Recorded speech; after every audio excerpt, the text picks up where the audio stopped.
a nuestro programa el licenciado Rolando Emanuel Jiménez. Licenciado, buenos días, bienvenido a PAB. Buenos días, José Elías, y buenos días al público que siempre te está escuchando. Esta semana hay una expectativa de reunión o de seguimiento de la reunión que se produjo el pasado lunes en la Fortaleza. Básicamente, ¿cuál es lo que está estipulado en calendario en seguimiento a esta reunión, ese encuentro que se dio en Fortaleza sobre el tema de la privatización de energía eléctrica? Bueno, en la reunión que tuvimos con la gobernadora la semana pasada, pues ella manifestó en varias ocasiones que quería atender esto con toda premura y que ella iba a tomarse una semana en estudiar el documento, tanto el contrato como la opinión legal que rindió el bufete a la UTIER, y que esta semana nos íbamos a reunir. Todavía no tenemos ninguna información sobre cuándo en el calendario de la gobernadora nos va a acomodar, pero tenemos la expectativa, ¿verdad? Ella nos lo dijo en varias ocasiones, esas fueron las instrucciones a sus asesores, así que esperaremos la llamada para ver cuál es el resultado de la gestión que está haciendo la gobernadora. Debo anticiparte que después de la reunión, dos de sus ayudantes comparecieron a la televisión a defender el contrato con Luma y a decir que la opinión legal no tenía fundamentos. Esto lo hicieron sin explicar cuáles eran los fundamentos que sustentaban su postura, ¿verdad? Así que son meramente unas aseveraciones de opinión en torno a lo que se escribió, que hace referencia a las leyes y las políticas públicas específicas que viola el contrato de Luma. Así que veremos si la influencia de estos asesores es más importante que el criterio independiente que debe tener la gobernadora en una situación tan importante como este contrato. Los asesores que estaban en la reunión, aparte del director de la Alianza Público-Privada, ¿qué otra persona había, licenciado? Bueno, que participaron el señor Omar Marrero, el director ejecutivo de la FAF, y Fermín Fontanes, que es el director ejecutivo de la Autoridad de las Alianzas Público-Privadas. Pero debes notar que siguen saliendo voces en contra del contrato. El Centro para la Nueva Economía escribió una nota muy importante sobre el problema que tiene el contrato, ¿verdad? En términos de las políticas públicas y en términos de cumplimiento con reglamentación específica. También hay reclamos, por ejemplo, de la Clínica de Asistencia Legal de la UPR, que pues da representación a organizaciones comunitarias de naturaleza ambientalista. Está pidiéndole a Fermín Fontanes las declaraciones juradas que se supone se rindan como parte de las leyes vigentes, de que las personas que participaron en esta transacción no van luego a buscar trabajo en las compañías que se ganaron los contratos, para evitar conflictos de intereses y para evitar pues corrupción, de que se hagan promesas de sobornos, de pagos. Y esas declaraciones juradas no están por ningún lado, José Elías, y nos preocupa, ¿verdad? Y la Clínica de Asistencia Legal hace muy bien en pedirlas, que no se hayan divulgado en conjunto con todos los documentos. Si no se hicieron, pues se violó la ley otra vez en términos de cumplimiento de las políticas públicas del gobierno de Puerto Rico, particularmente de las políticas sobre corrupción en este tipo de contratos. Fíjate que estos contratos son de miles de millones de dólares. La autoridad tiene un presupuesto de más de 3.000 millones anuales. Esto es un contrato de 15 años. Luma y sus afiliadas aspiran a administrar 18.000 millones de dólares en contratos de reconstrucción de la Autoridad de Energía Eléctrica por fondos federales. Así que imagínate todo lo que está involucrado aquí en este contrato y por qué es indispensable tener todas las garantías necesarias de que las personas que están involucradas en esta negociación no estén haciendo algo que sea ilegal. El director de las alianzas público-privadas en la conferencia de prensa hablaba de que este contrato ya está firmado y daba a entender de que aquí realmente muchos cambios no se pueden hacer, y entonces lo que trasciende más adelante es que ese contrato no se puede modificar sin acuerdo entre las dos partes. Entonces no sé, ¿verdad?, si el contrato realmente está amarrado de tal manera de que si se quiere hacer algún cambio se tiene que tener el aval de Luma para ello, y si ellos no quieren, pues entonces pues hasta ahí llegó el cambio. ¿Qué hay sobre ese particular en el contrato? Esa es otra mentira más, José Elías. Ese contrato se puede cancelar en cualquier momento. Ese contrato requiere de toda una serie de condiciones que todavía no se han materializado. Fíjate que el contrato depende del certificado de energía y la UTIER radicó un recurso de revisión de la decisión del negociado ante el Tribunal de Apelaciones de Puerto Rico, y el Tribunal de Apelaciones el viernes en una resolución le ordenó a la Autoridad de Alianzas Público-Privadas el que presente su alegato en 20 días. Así que el tribunal aceptó el caso y lo va a considerar en los méritos. Por tanto, el certificado no es final y firme, y si no es final y firme, el contrato no entra en vigor. De la misma manera, no solamente hay condiciones en la etapa preliminar, sino hay condiciones en la etapa previa a entrar en servicio, porque sabes que esto tiene dos etapas, una etapa de transición y una etapa en la que entra en pleno vigor el contrato. Para ambas etapas hay toda una serie de condiciones muy específicas, y si no se cumplen, el contrato no entra en vigor. Ahora, en cualquier momento, cualquiera de las partes puede cancelar el contrato, y Luma tiene esa prerrogativa que discutimos la semana pasada, que era muy peligrosa para Puerto Rico, porque podía dejar a Puerto Rico en medio del desastre de un huracán, y Puerto Rico tendría que montar una compañía eléctrica en 120 días o menos. Y la autoridad también puede determinar que Luma no está cumpliendo con el contrato, que no está cumpliendo con el itinerario, que no está cumpliendo con las métricas, o por una mera determinación de que el contrato es nulo. El gobierno puede decir, espérate, me olvidé de que esta ley decía esta cosa, el contrato contraviene esta ley. Podrían intentar enmendar el contrato para que se cumpla con la ley, pero también podrían entender que el contrato está herido fatalmente en términos legales y que hay que cancelarlo. Lo que ocurre es que hay unas consecuencias económicas, ¿verdad? Hay unas penalidades, y el contrato, como habíamos mencionado, es leonino y tiene toda una serie de compensaciones hacia Luma que son exageradas, y se hace esto con el propósito de tratar de controlar a los funcionarios públicos, de que se den cuenta de que el contrato es demasiado a favor de Luma y quieran cancelarlo. Pues eso se hace para tratar de inhibir la voluntad de los que estén administrando el contrato en un futuro, al mirar el contrato con mayor detenimiento y darse cuenta que el contrato es abusivo en contra de Puerto Rico. Pero como quiera, José Elías, se puede cancelar, y el contrato empieza a generar toda una serie de consecuencias, ¿verdad?, no anticipadas. Fíjate que la autoridad, la Junta, mejor dicho, porque la autoridad no tiene ninguna gestión aquí. La Junta aprueba el presupuesto de la Autoridad de Energía Eléctrica y aprueba el presupuesto de manera deficitaria. Y tú te vas a preguntar, pero ¿cómo es posible que la Junta apruebe un presupuesto deficitario? ¿Qué significa eso? Bueno, significa que los ingresos no dan para cubrir los gastos, y la explicación para esto está en el plan fiscal de la autoridad, que dice la Junta que este año 2021 va a haber un déficit por culpa del contrato de Luma. Así que ya tú ves cómo el contrato empieza a afectar la situación económica de una entidad que está en quiebra, una entidad que no paga el sistema de retiro.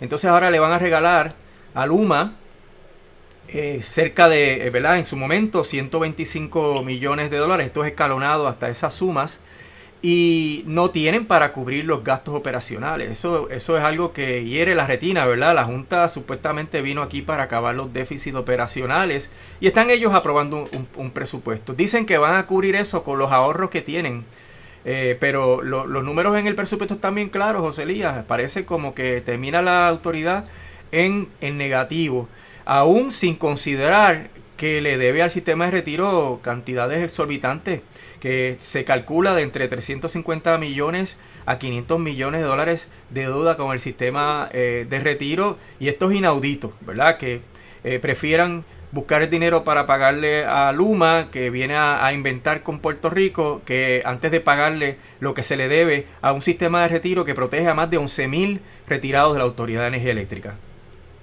En cuanto a, volvemos al tema del contrato, ¿cuál es la penalidad que estipula el contrato en caso de que el gobierno rescinda el contrato de Luma? Bueno, eso depende de la etapa, José Elías, depende de la excusa que tengan, pero en ciertas instancias hay una penalidad fija de 60 millones. Y hay otras instancias donde hay que calcular daños líquidos a base de unas fórmulas particulares, pero son penalidades millonarias. O sea que tú negocias a nombre del pueblo de Puerto Rico. Tú tienes una responsabilidad fiduciaria de proteger al pueblo de Puerto Rico, porque además de proteger al pueblo, tú proteges a tu familia, a tus hijos, a tus nietos, y tú tienes que asegurarte que ese contrato sea balanceado.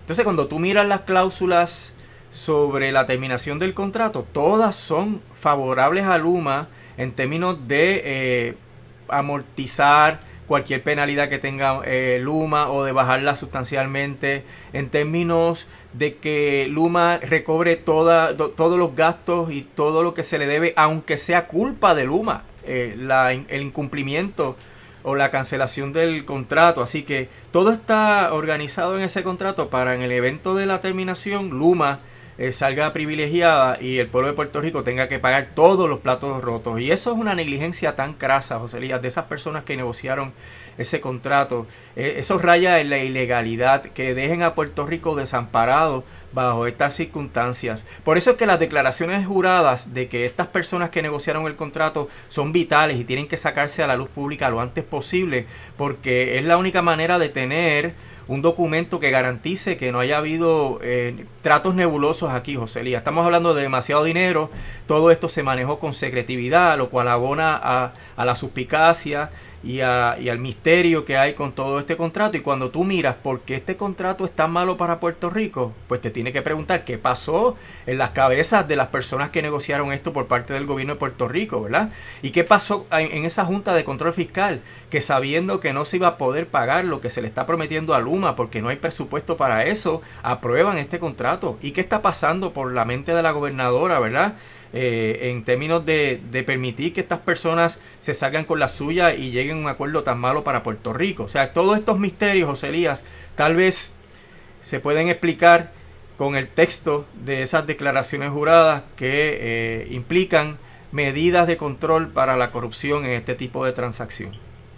Licenciado, en varias ocasiones a lo largo de los años que llevamos conversando sobre la lucha contra la Junta de Control Fiscal, etcétera, siempre usted ha indicado de que las acciones judiciales por sí solas no logran, no podemos esperar de ellas unos cambios drásticos, sobre todo por el poder que estamos enfrentando, y que se hace necesario tener respaldo en la calle, respaldo público de diferentes sectores. Usted siempre nos ha hablado sobre eso.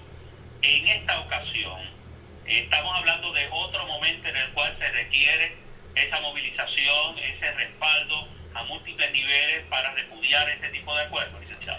Definitivamente, y deben aquí estar involucrados todos los sectores porque el costo de la energía eléctrica nos impacta a todos y todas. Están hablando de aumentar la tarifa en diciembre, eso el gobierno lo ha desmentido, pero está en el contrato, por tanto es una crasa mentira del gobierno. Quieren aumentar la energía eléctrica por razón del acuerdo del RSA, que el 15 de julio la Junta va a anunciar qué va a pasar con el RSA y si van a continuar pues apoyando ese documento que afecta tanto al pueblo de Puerto Rico. La energía eléctrica se va a poner a unos niveles de precios sin precedentes, alrededor de 30 centavos por kilovatio hora. El doctor Héctor Cordero Guzmán, que tendremos una conversación este jueves con él, ha calculado que esto podría representar del 20 al 30% del presupuesto familiar de las personas más pobres en Puerto Rico. Esto porque si tú te ganas $1,000 y tú tienes que gastar 150 pesos de luz, pues vas a ver un aumento dramático en la proporción del costo de energía en tu presupuesto. Si tú te ganas $10,000 mensuales y te aumenta $100 la luz, pues eso es una diferencia muy pequeña, pero en un presupuesto familiar bien cortito, bien limitado, pues eso tiene un peso bien grande. Así que estos aumentos son regresivos, perjudican a la gente pobre y de clase media más que a la gente rica, y evidentemente los retirados, José Elías, que actualmente pues sus pensiones penden de un hilo, pues deben involucrarse en esta lucha para derrotar este contrato. Y estamos en la mejor época, José Elías. Tenemos primarias en agosto, hay elecciones en noviembre. La gente debe organizarse para derrotar a los candidatos que están defendiendo este contrato. Todos los candidatos tienen que expresarse. Yo quiero escuchar las voces de todos los candidatos sobre este contrato de Luma, para que el pueblo pueda escoger entre los que apoyan este contrato y esta barbaridad, o los que no la apoyan, y que expliquen cómo es que van a derrotar el contrato una vez accedan al poder.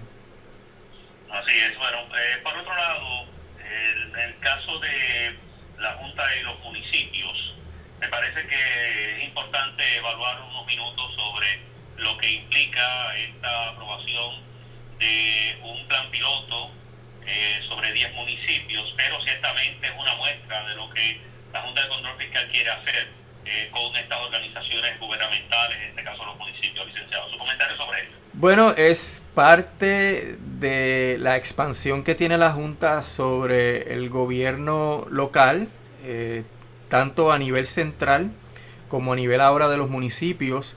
Toma nota que el presupuesto de esos municipios dice 0 para el bono de Navidad. Así que los empleados municipales, según la Junta, no van a recibir bono de Navidad. Esto obviamente está sujeto a las conversaciones que tenga la gobernadora con la Junta sobre este tema, pero hasta ahora está asignado 0. Y si miras el presupuesto, José Elías, la Junta circuló una presentación de PowerPoint con un resumen de lo que ellos dicen que es el presupuesto.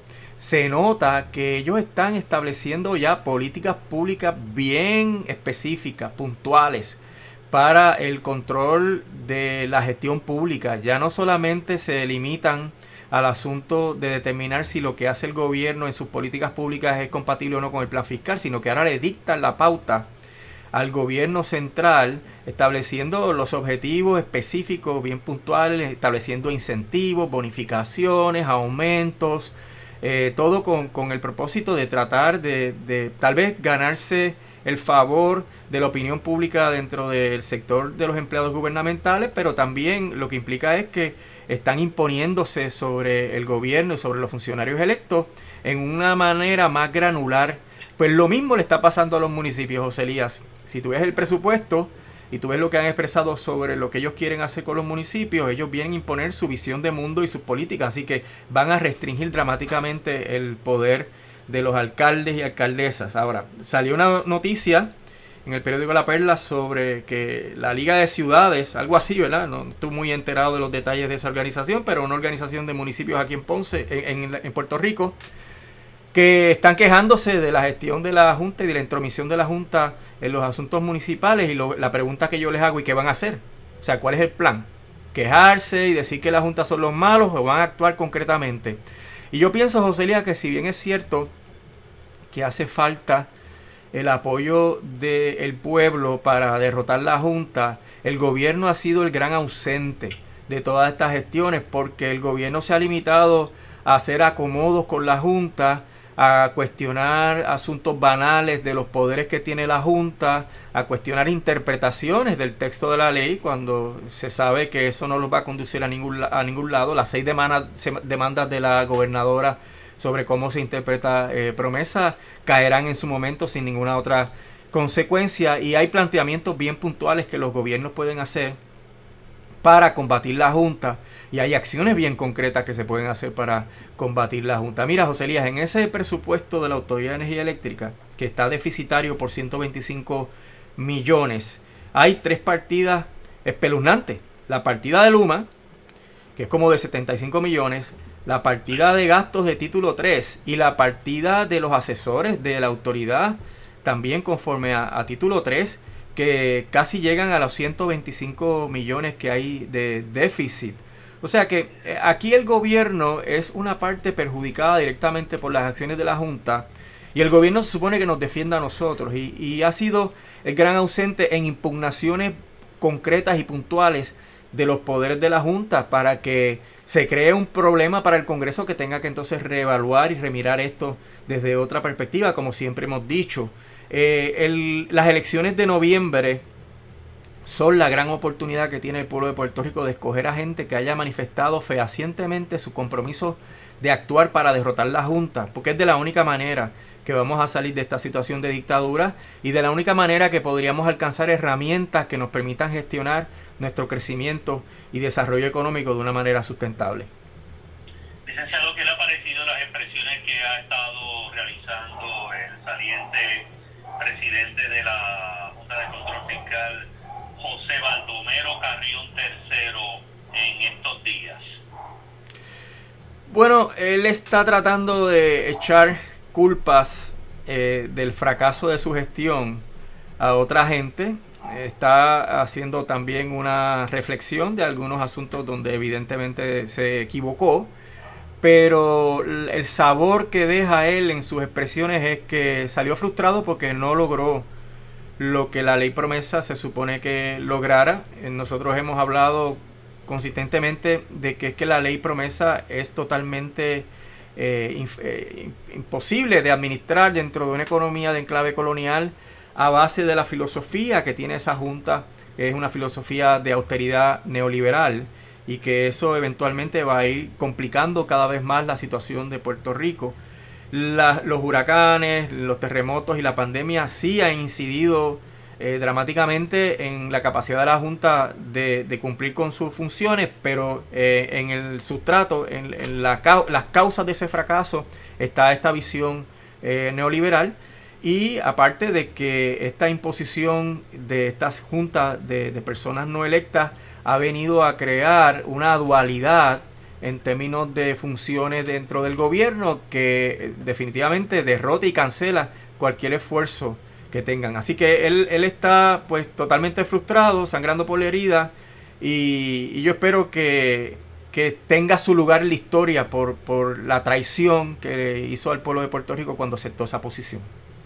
De hecho, si fuéramos a mirar el caso del título 3, por ejemplo, ya han pasado 3 años, licenciado, de que eso está ahí, y qué tenemos al momento, ¿no? Para tomar esto como base de evaluación de lo que ha sido la actuación de este individuo. Bueno, José Elías, vamos a poner un botón, ¿verdad? Que con un botón de muestra basta. No tienen los estados financieros certificados del gobierno de Puerto Rico, y las proyecciones de cuándo van a obtener el de este año es como para el 2022, o sea que siempre van a estar atrasados, y esa era una de las funciones primordiales de la Junta, organizar y actualizar las finanzas del pueblo de Puerto Rico para la responsabilidad fiscal, y ellos no lograron ni esa meta, no definieron nunca los servicios esenciales. Están llegando a acuerdos que mejoran la posición de los bonistas y le generan ganancias extraordinarias a costa del pueblo de Puerto Rico. Están controlando todos los aspectos del gobierno de Puerto Rico, y sin resultados, José Elías, porque no hay crecimiento económico. Y si no hay crecimiento económico, no hay manera de pagar la deuda. Y esa gente con sus acciones lo que han hecho es acercarnos más y más a una segunda quiebra. Así que han fracasado rotundamente en esa encomienda. Bueno, y antes de cerrar nuestro diálogo, tenemos una duda la semana pasada sobre los procesos de designación de los integrantes de la Junta, ahora que el tema va a venir, ¿no? A raíz de las renuncias de estas 2 personas, Caco y de José Baldomero Carrión. Es sobre el rol de la Casa Blanca en estas designaciones. Es decir, para que todo el mundo estuviera de acuerdo, aquí repasando un momento la historia, en el 2016, pues se determinó de que el delegado, o el que estuviera como portavoz de la mayoría de ambos cuerpos, en cada cuerpo designara o recomendara a una persona, la persona que estaba al frente de cada cuerpo hiciera también su representación, su designación, y el presidente también tendría. Y entonces, lo que tenemos duda es sobre si estas personas, una vez designadas por cada uno de ellos, tienen que tener el visto bueno de Casa Blanca, pues una designación directa de cada uno de ellos que pasa a formar parte de la Junta. ¿Qué es lo que está estipulado en la ley para eso, licenciado? Sí, si la ley promesa dijera que el Congreso nombra directamente a los miembros de la Junta, la decisión del Tribunal Supremo en el caso de Lutier le daría la razón al Congreso, pero la ley promesa no dice eso. La ley promesa dice que el presidente nombrará de las listas que presentan los líderes congresionales, de minoría y de mayoría en la Cámara, igualmente en el Senado. Los 2 miembros que renuncian fueron recomendados por Paul Ryan. Por ende, son los nominados del Speaker de la Cámara, que en ese momento era republicano. Ahora es Nancy Pelosi. Y la ley promesa tiene una disposición muy interesante que dice que para llenar las vacantes se llenarán de la misma manera en que fue nombrado el miembro de la Junta original. En este caso fue a base del mecanismo de las listas. El Tribunal Supremo ha dicho que ese mecanismo es válido. El gobierno de Estados Unidos y el Ejecutivo de Estados Unidos defendió ese mecanismo, pues ahora se lo tienen que chupar. Y la ley establece entonces que Nancy Pelosi le va a hacer las recomendaciones a Donald Trump sobre quiénes son las personas que deben llenar esas vacantes. Y como el sectarismo allá es tan terrible, pues evidentemente Donald Trump no va a nombrar a nadie, Nancy Pelosi. Quedarán esas 2 vacantes todavía hasta que no venga una nueva administración a partir del 20 de enero del año 2021. Así que el mecanismo es el mismo mecanismo de la vez anterior. Si el presidente Obama hubiera utilizado el mecanismo alterno y hubiera nombrado directamente a los miembros de la Junta y sometido sus nombramientos al Senado, pues entonces hoy en día para llenar las vacantes hubiera sido así. Trump escoge y lo somete al Senado y el Senado confirma. Así que están atados por la ley.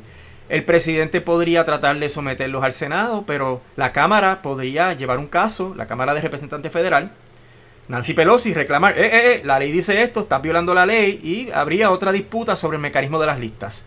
Pero hasta ahora, la información que ha surgido, aunque media ambigua, es que el presidente va a seguir el mecanismo de las listas, pero yo anticipo que querrán dejar eso para el año que viene, cuando haya una nueva composición, tanto en Cámara como Senado Federal. Ok, entonces que en otras palabras, cada cual hace su recomendación y el que da el visto bueno aquí es el Ejecutivo entonces. Sí, porque son ternas, ¿verdad? Así que para cada plaza habrán diferentes candidatos y el presidente escogerá el que a su juicio tenga las mejores cualificaciones. Pero aquí el issue es del sectarismo, ¿verdad? Nancy Pelosi trató de residenciar a Donald Trump. Donald Trump no va a hacer nada para complacer a Nancy Pelosi. Así que en ese tranque pues se quedarán esas plazas vacantes. Problemático puede ser si siguen renunciando miembros de la Junta, que es anticipable ante la situación que están confrontando actualmente. Pero de no poder llenarse esas vacantes, el quórum, ¿con cuánto se establece? Bueno, hasta ahora tienen quórum hasta para radicar casos de título 3, porque tienen 5 miembros, tienen que ser unánimes entonces, pero luego de 4 miembros, a mi juicio, no podrían actuar. Si renunciara 2 miembros más, pues no podrían actuar porque se quedaría nada más que con 3 miembros. Wow. Y entonces, para todos los efectos, ese trabajo se quedaría congelado hasta el año que viene. Así mismo, hasta que no sean nombrados las personas que se supone sigan operando. Bueno, licenciado, quiero como siempre agradecer la oportunidad que nos brinda de dialogar aquí en PAB sobre estos temas para seguir conociendo mejor todo esto y ya estaremos hablando más adelante. Muchas gracias. Como no, Celia, estamos a la orden y que pases buen día.